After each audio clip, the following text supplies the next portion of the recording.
everyone! Can you believe that it is January? Like, I can't believe that it's 2025. The start of this year, I kind of just cleared out my queue on Ravelry and I thought about what types of projects do I actually want to work on this upcoming year. I've kind of broken down this project list into like 4 categories. Let's get into the actual patterns that I am thinking about for 2025. Let's start with that first category, the basic wardrobe staples. So the first pattern that I'm really interested in knitting when it comes to sort of like basics just to fill out my wardrobe is I really want to make like just a big boxy cobalt blue, like the most electric, bright cobalt blue sweater that you can think of. I don't know why. I've seen some other knitters knit like really simple sweaters, but just in this like beautiful blue color. And I'm obsessed with it. Like I want one in my wardrobe. I think it would be an amazing layering piece. And I also just really love the use of like very bold, but also simple wardrobe items to like layer and just to like, I don't even know if it's really like a statement piece, but I don't know. I just love the look of like big, bold items that are still like sleek and stylish and simple. And so the sweater that I've picked out for this is the Back Yoke Sweater by Noriko Ichikawa. And this is basically like, there's a lot of patterns out there, I think, that are like this, you know, like saddle shoulder, almost like a drop shoulder, like a drop saddle shoulder type of construction where it's like a saddle shoulder, but it's also like really boxy and the sleeves kind of start a little bit like lower off your shoulder. But I don't know, I'm just kind of like drawn to this one because I kind of want to explore making patterns from like some slightly lesser known designers. I also just think that this is a really beautiful sweater. The construction is really beautiful. I want to make the folded down collar version because I think that would just be really nice for layering. I really like to wear like a sweater and then a collared shirt, or I have a lot of like pieces in my wardrobe that have like really big statement collars. And so I would just really love to be able to, you know, wear this sweater with those pieces. There's a split yoke in the back, which I think is really interesting. It's just like a construction that I've never worked with before, so I think that would be really fun to learn in terms of like just, you know, garment construction. And I also, okay, sorry, I'm like a basic bitch, but like this sweater reminds me of a Baba sweater. And I don't love all of the sweaters from Baba, but I do really like that like big, boxy, oversized fit. Again, I like my clothes to be comfy and loose. So I'll probably knit this one a little bit longer rather than the cropped version that they have. And I've already kind of like picked out the yarn that I'm gonna use for this. I haven't ordered it yet because I'm still working on some other projects, but I'm thinking of using the Chaos yarn, their organic soft merino in, I think it's called Electric. It's just, so far, I feel like this blue is exactly everything that I want. Like it's the shade of blue that I want for this. It is like a fingering weight yarn, so I will probably hold it with a mohair just to sort of, you know, bulk it up a little bit. This pattern says that you can use any weight from sport to, I think, worsted. So I guess if I use a fingering plus like, you know, a mohair, it'll probably lean a little bit lighter, like in the DK sport realm. So we'll see. I usually knit my sweaters like worsted or Aran weight because I kind of like it. I like my sweaters to not take forever. So I think maybe like knitting this, especially such a large sweater at a sport or a DK weight, this might be my own personal version of hell, but you know what? Like, I believe that we can do hard things. The second item in sort of this like basic wardrobe staples category is actually a top for the summer, and it's called the Umbria Summer Top, and it's by Cookie the Knitter. And this is just like a really cute, it's like a top-down raglan construction. And something that I really like about the design of this pattern is that it doesn't have like a traditional like collar, but the way it's knit, so it's, you know, split in the front, there's buttons, there's kind of like a little bit of like a collar situation, but it's, you know, a bit of like an unconventional, I don't know what it's called. It's like almost like a lapel or it like looks like a collar, a faux collar. I just think it's really cute. It's, you know, it's a little bit different. And I actually already have the yarn for this. So I might actually cast this on soon. I got the yarn for this in Japan and I'll show you guys. It's this like beautiful bright orange. When I saw this like orange color in Japan, I just like couldn't resist. I got this from a store in Tokyo called Walnut. They have, I think, 2 locations. They have one in Tokyo and they have one in Kyoto. It's just like a beautiful little yarn store. The brand is called Amirisu. This is the Parade hand dyed. 60% wool, 20% cotton, 10% silk, and 10% linen. And that's kind of why I was interested in this. I'm kind of curious about this sort of like wool plant fibers blend. I'm hoping that like with the wool, it'll have a little bit more elasticity in the yarn and it might be a little bit more comfortable to knit with, but we'll see. And this is like fingering weight. This is like what the tag looks like, isn't it? It's so cute.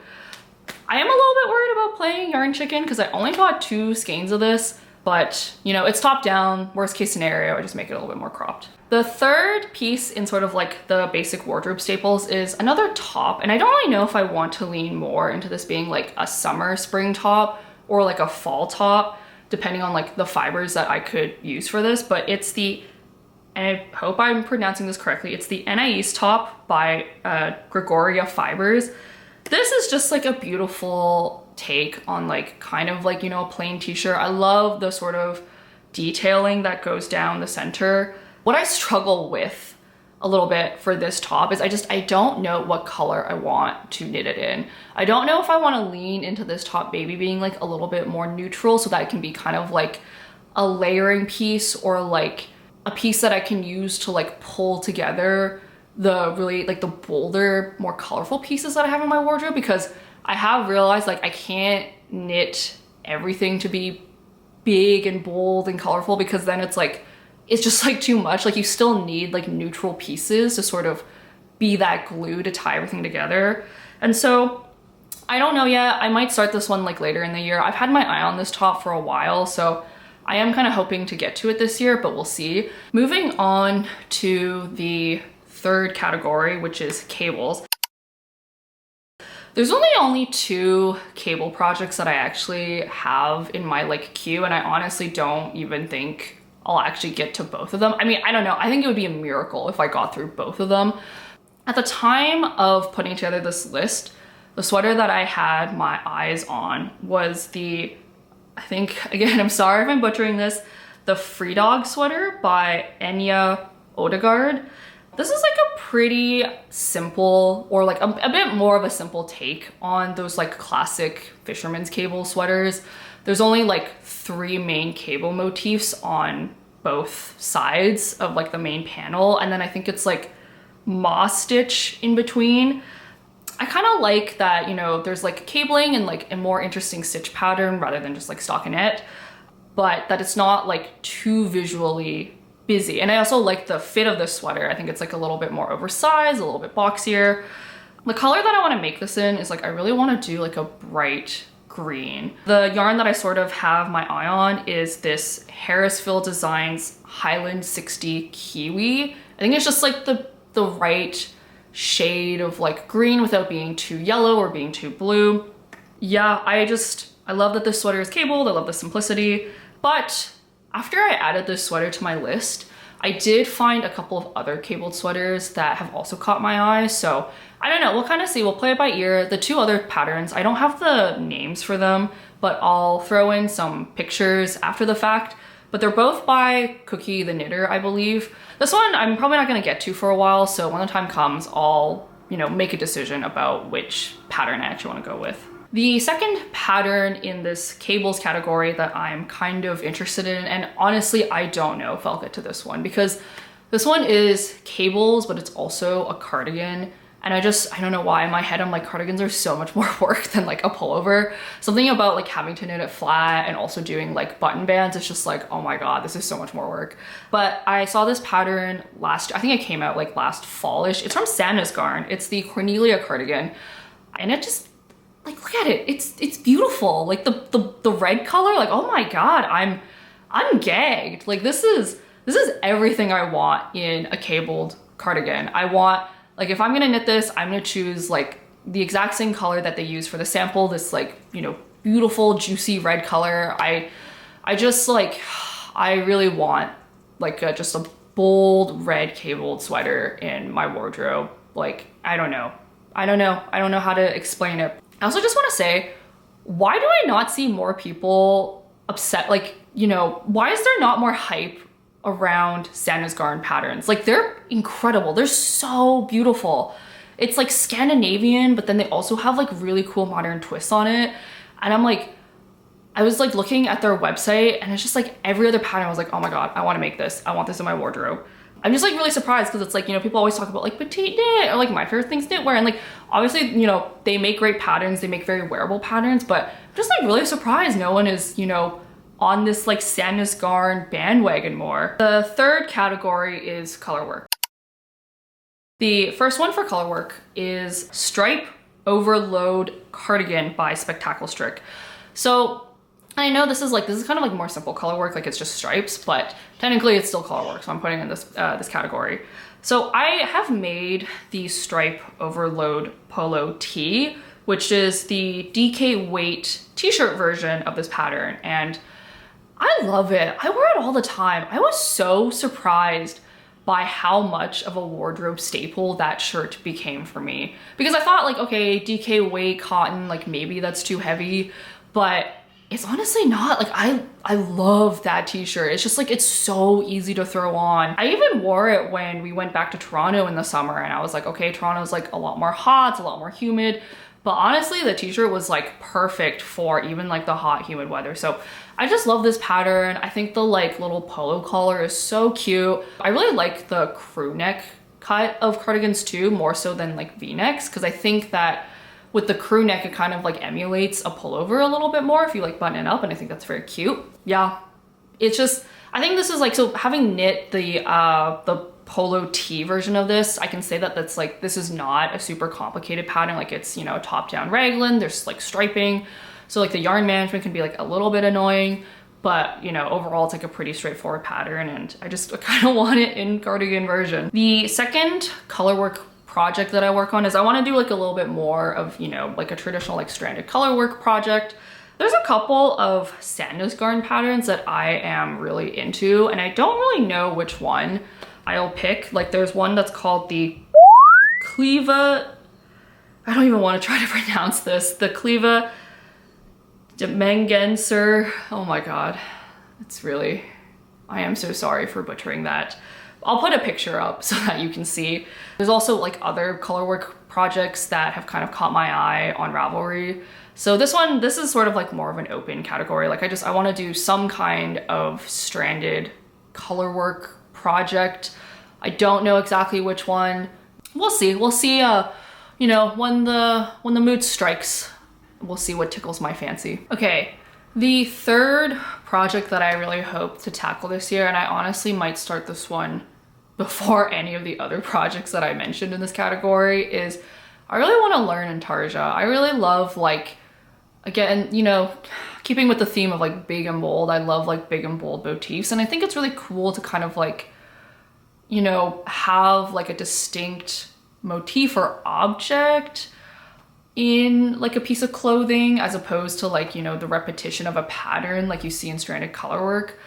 And so there's a pattern that I kind of want to riff off of a little bit, because it's like intarsia, but I also want to play around with like some duplicate stitch to, you know, bring my own like flavor to this.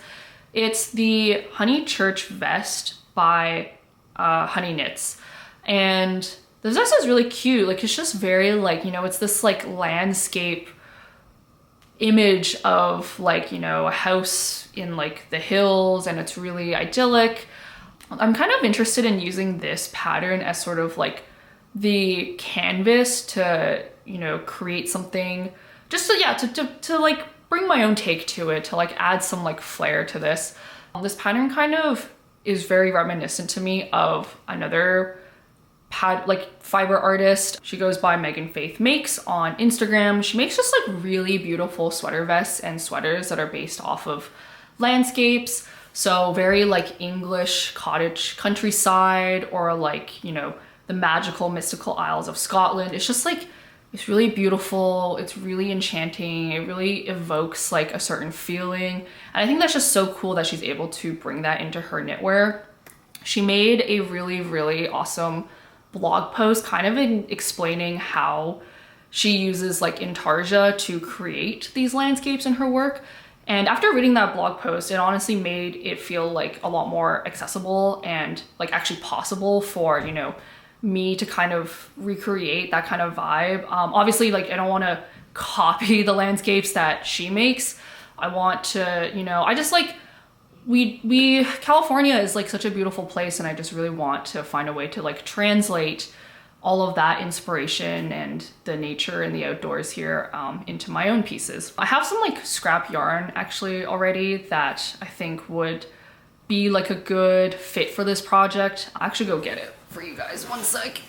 Okay, took me a second to find it, but I have these two, like, I think they're Aran weight. They're from Cascade. I don't remember the exact colorways because I kind of threw away the tags, but it's this like sort of like fern green and this like beautiful blue color, like kind of like sky blue, but a little bit leaning, like, I don't know. It's just, these two colors are so beautiful, and they're so reminiscent of like the blue sky and the green hills in the wintertime in California after it's rained.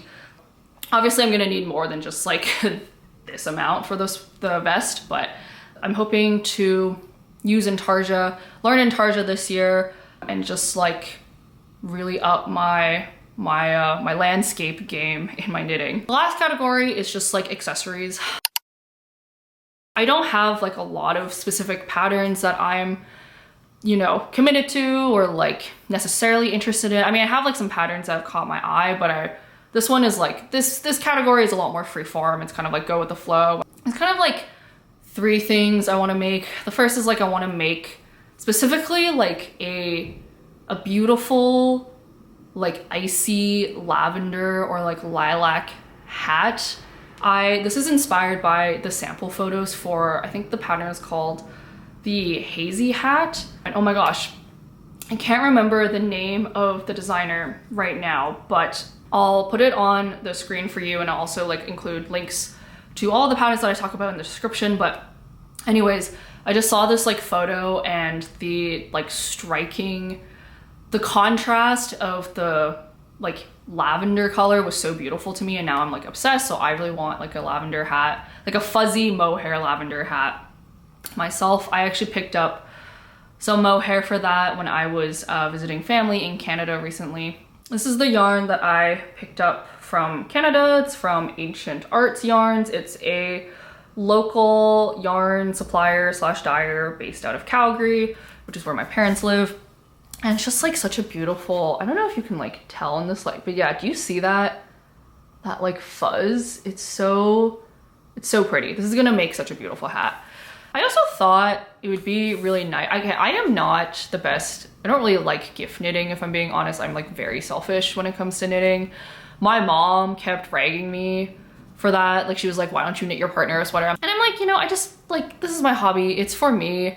I don't really care that I'm a selfish knitter, but I was thinking it might be really nice to make some gift knits for my partner, sister, and mom. I did make my mom a hat last year. I kind of want to make her this like, maybe like make her a cow. I'm not really sure yet, but I am really enticed by like those like Norwegian colorwork mittens that I've been seeing. They're so cute and the colorwork is so beautiful.